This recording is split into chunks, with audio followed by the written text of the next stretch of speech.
să sprijini unul celuilalt în condiții de deplină încredere și stimă reciprocă.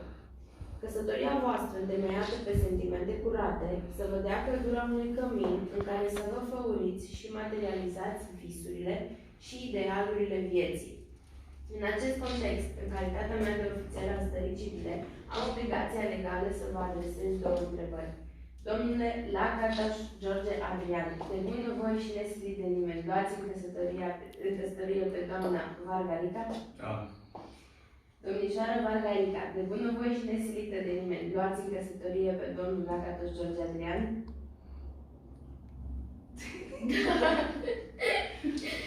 Constat că sunt îndeplinite condițiile cerute de lege pentru încheierea căsătoriei și am să vă fac cunoscute doar câteva prevederi din codul civil referitoare la familie.